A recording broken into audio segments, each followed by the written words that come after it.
Hey guys, it's me. Today we're going to be looking at the history of one of my favorite airlines, Lufthansa. This is part 10 of our airline history series. In this episode, we will cover the history of Lufthansa from its founding in 1926 all the way up to 1993.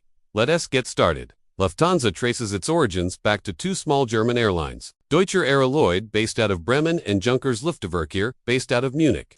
Both companies had been formed in the aftermath of World War I. The idea was that by merging the two companies together, it would form a strong foundation for a national airline. On January 6, 1926, both companies merged to create a new airline, which would initially operate under the name Deutsche Luft, and so Lufthansa was officially born.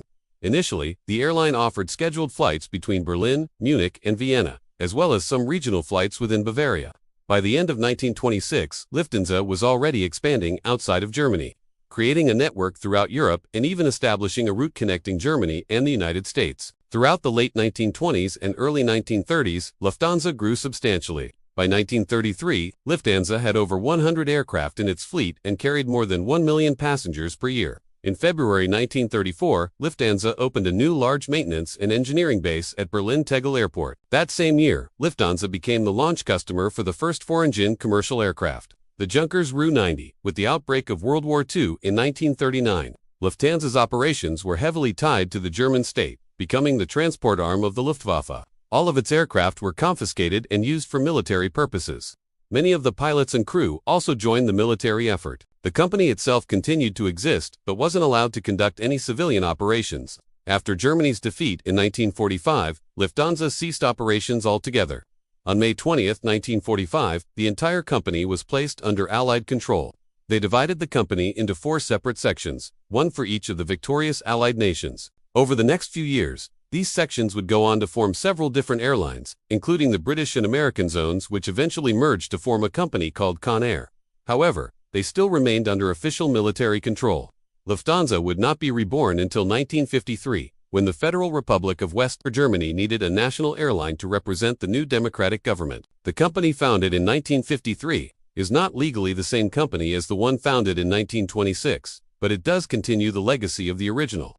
In January 1953, three prominent businessmen were brought in to help rebuild Lufthansa: Karl von Gablenz, Max Igan, and Wolfgang Groth.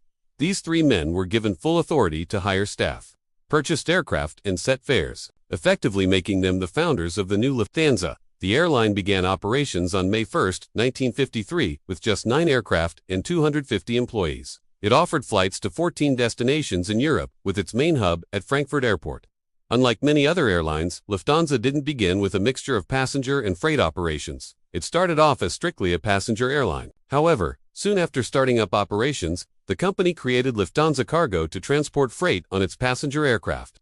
In 1955, Lufthansa started its first international flights to destinations in North Africa and the Middle East.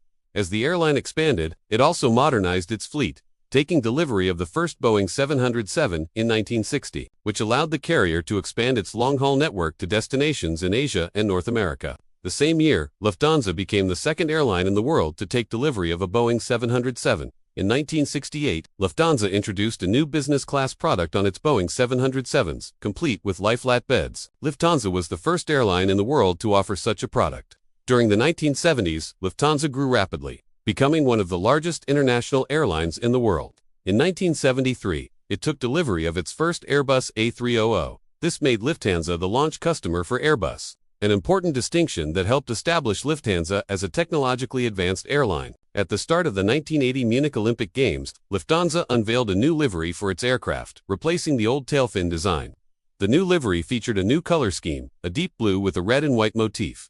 This livery is still in use today.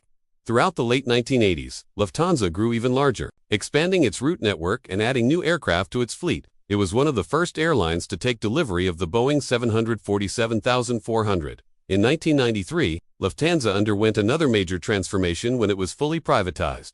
Up until this point, the airline had been majority owned by the German government. But following reunification with East Germany and the creation of a single German market, the government no longer felt the need to maintain control over the country's flag carrier. The airline was offered for sale to the public, and shares began trading on the Frankfurt Stock Exchange in June 1993.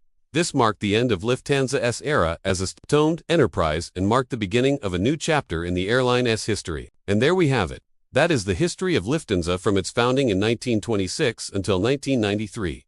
If you enjoyed this video, stay tuned for more aviation history. In my next video, I will cover the history of Pan Am. Also, if you would like to support the channel, then consider becoming a member where you can give your input on each video and get exclusive access to our server. Thank you to all my current supporters, I really appreciate it. If you want to watch another video right now, you can click here or here. Anyways, that's all for this video and I'll catch you guys next time. Stay safe.